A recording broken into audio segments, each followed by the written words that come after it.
जय सद्गुरू मैत्रिणींनो, कसे आहात? मस्त आहात ना? तर मी पण मस्त आहे.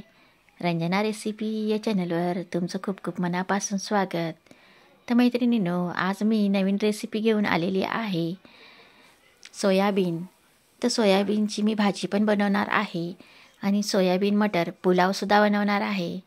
तर चला रेसिपीकडे वळूया.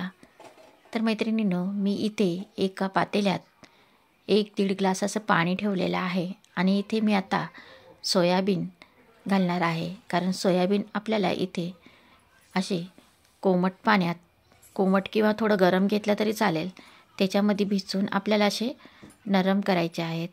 तर मैत्रिणींनो, आता इथे कांदा, टॅमॅटो, कोथिंबीर आणि इथे मटार घेतलेले आहे, बटाटा आहे, सर्व इथं मी कापून घेतलेलं आहे.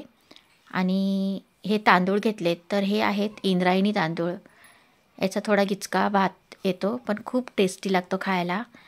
आता इथे मी डाळा घेतल्यात, तर इथे मी याची डाळ घेतलेली आहे, मुगाची डाळ आणि मसूरची डाळ. तर इथे तुम्ही तुरीची पण डाळ टाकू शकता. आता इथे सर्व मिक्स करून घेतलं आहे. आता आपले हे सोयाबीन पण छान भिजल्या गेलेले आहेत, पाहू शकता तुम्ही, एकदम नरम झाले आहेत मस्त. आता आपण एका चाळणीमध्ये नितरून घेऊया त्याचं पाणी. सर्व टाकून घ्यायचं आपल्याला, म्हणजे पाणी पण छान निघून जाईल. आणि आता आपण हे मस्त पिळून घेऊ, म्हणजे त्यातलं पाणी सर्व काढून घेऊया. आता अशा पद्धतीने आपण याच्यातलं सर्व पाणी असं काढून घ्यायचं आहे. आता बघा, आपल्याला पहिले पुलाव करायचा आहे. त्यासाठी मी इथे एक कुकर ठेवलेला आहे. कुकरमध्ये आता मी तेल घालून घेते. तर हा मटर सोयाबीन पुलाव आहे. आता इथे मी 4-5 लवंग, मिऱ्या, दालचिनी आणि तेजपान घेतलं आहे. आता आपलं तेल मस्त गरम झालेलं आहे, छान फुललेलं आहे. आता आपण कांदा घालून घेऊया. कांदा मस्त परतून घ्यायचा आहे आपल्याला तेलामध्ये. आलं लसणाची पेस्ट ती पण मस्त परतून घेऊया.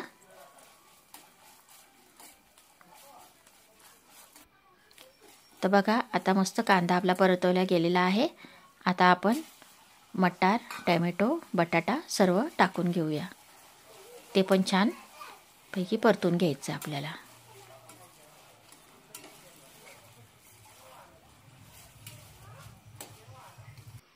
बघा, मस्त परतून घेतलेला आहे.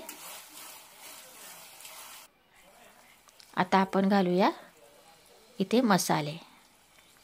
इथे मी 1 छोटा टेबलस्पून काळा मसाला घातला आहे. त्यानंतर इथे मी थोडा काश्मीरी घातलेला आहे, थोडा घरचा लाल मसाला घातला आहे. त्यानंतर हळद, धना पावडर, थोडा गरम मसाला, असे मी मसाले घातलेले आहेत. तर इथे मी आता सर्व मसाले असे परतून घेते. पाहू शकता तुम्ही, असे मसाले सर्व आपण परतून घेऊया. तुम्हाला जर तेल कमी वाटलं तर तुम्ही टाकू शकता. आता इथे मी सोयाबीन घेतलेलं आहे. आता हे सोयाबीनचे वडे पण टाकून घेतलेले आहेत. तर हे थोडे बारीक सोयाबीन आहेत, मिनी सोयाबीन, मोठे पण असतात. आता मी इथे 1 तांब्याभर पाणी घातलं आहे. आता पाणी घालून आपल्याला छान एकदा हलवून घ्यायचं आहे. आता बघा, उकळी आले मस्तपैकी. आता आपण जो तांदूळ धुतलेला आहे तो घालून घेऊया. तुम्ही अगोदर हा तांदूळ तळून घेतला ना तेलामध्ये तरीसुद्धा चालेल, पण मी वरूनच घातला आहे. हा इंद्रायणी तांदूळ आहे, आमच्या घरात हाच आवडतो सर्वांना जास्त करून. तर आता इथे मीठ घालूया चवीनुसार.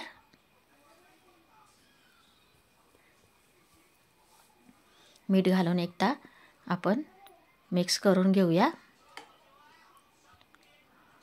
बघा खूप छान कलर आलेला आहे। आता कोथिंबीर, थोडी कोथिंबीर घालून घेतलेली आहे। कोथिंबीर माझ्याकडे जास्त नव्हती म्हणून मी थोडी भाजीला पण शिल्लक ठेवले। आता कुकर लावून घ्यायचा आहे। कुकरच्या फक्त 2 शिट्या करायच्या आहेत आपल्याला। आता बघा इथं भाजीसाठी मी उभा चिरलेला कांदा आहे, टॅमॅटो, आलं घेतले, लसणाच्या 5-6 पाकळ्या घेतलेल्या आहे। आता इथे आपण मसाला तयार करून घेऊ खोबऱ्याचा, कांद्याचा। आता कांदा आणि टॅमॅटो आपण घालून घेऊया। थोडं तेल घातलेलं होतं मी, त्याच्यामध्ये परतून घ्यायचं आहे आपल्याला। जास्त काळा नाही करायचं आहे। आता आपण आलं आणि लसूण पण घालून घेऊया, परतून घेऊया मस्तपैकी। बघा छानपैकी असं परतून घ्यायचं आहे आपल्याला। तर मी कच्चंच दळणार होते पण म्हटलं थोडंसं परतून घेऊया। आता मी इथे 2 चमचे असं तीळ घातलेले आहे। तीळ घातल्याने खूप छान आपल्या भाजीला चव येते। तुम्ही सुद्धा ट्राय करून बघा। बघा छान परतवल्या गेलेला आहे मस्तपैकी, जास्त भाजायचं नाही आहे। आता थोडं गार करायचं आहे आणि मग गार झाल्यानंतर याची पेस्ट करायची आहे। बघा मिक्सरला मस्त फिरून घेतली आहे मी। आता कढई ठेवली भाजी करता, तेल घालून घेऊया। तर 1.5 पळी असं मी तेल घातलेलं आहे अंदाजाने। आता आपण हा जो मसाला आहे दळलेला तो घालून घेऊया। मसाला छान आपल्याला तेलामध्ये परतून घ्यायचा आहे।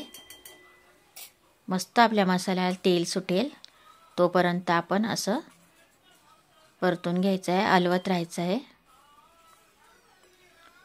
बघा किती छान आपल्या मसाल्यांना मस्त तेल सुटलंय। आता आपण लाल तिखट, काश्मीरी लाल घातले, थोडं गरम मसाला घातलेला आहे, धना पावडर सुद्धा घालायची आहे, हळद, धना पावडर घातलेली आहे, गरम मसाला नाही। आता सर्व मिक्स करून घेऊया मसाले। यामध्ये तुम्ही दुसराही मसाला घालू शकता, कांदा लसणाचा किंवा किचन किंग। आता जी शिल्लक होती तेच घातलेत मी। आता इथं आपण हे सोयाबीन घालून घेऊया। आता मस्त परतून घ्यायचं आहे आपल्याला, सर्व बाजूने आपल्याला एकजीव करून घ्यायचं आहे। खूप छान लागते ही भाजी सोयाबीन वड्याची। आता इथे मी बाजूला गरम पाणी ठेवलेलं आहे, ते पाणी मी घालणार आहे। गरम पाणी घातल्याने छान तरंग पण येते। आता बघा इथे मी तांब्यावर पाणी ठेवलेलं होतं, तर मी तेवढं पाणी घातलेलं आहे। चवीनुसार मीठ, कारण मागच्या आठवड्यालाच मी ही भाजी घरी बनवली होती, तर मुलांना खूप आवडली, पण रसच राहिलं नव्हतं, सुकी झाली होती, त्याच्यामुळं मी आता जास्त पाणी घातलेलं आहे।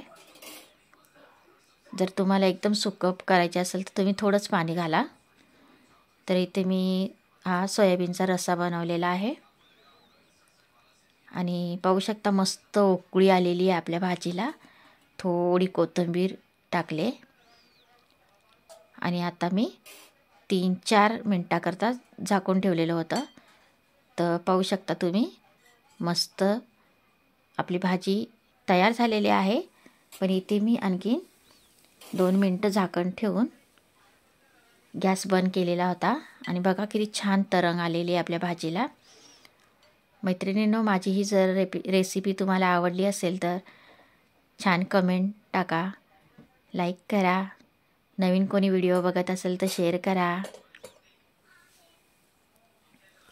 तर आपला पुलाव पण खूप छान झालेला आहे, पाहू शकता तुम्ही मस्तपैकी एकच नंबर कलरसुद्धा आलेला आहे छान, आणि खायला पण खूप टेस्टी लागतो सोयाबीन मटर पुलाव। तर तुम्ही पण ट्राय करून बघा अशा पद्धतीने। तर इथे गावरान काकडी आहे, ही हिरवी काकडी आहे, तीसुद्धा मी ठेवले. तर बघा मैत्रिणींनो, खूप छान आजची आपली रेसिपी झालेली आहे आणि तेवढीच टेस्टीसुद्धा एकदम भन्नाट झालेली आहे. तर व्हिडिओ ना शेवटपर्यंत बघत जा. जो कोणी शेवटपर्यंत बघतो त्यांना माझे धन्यवाद.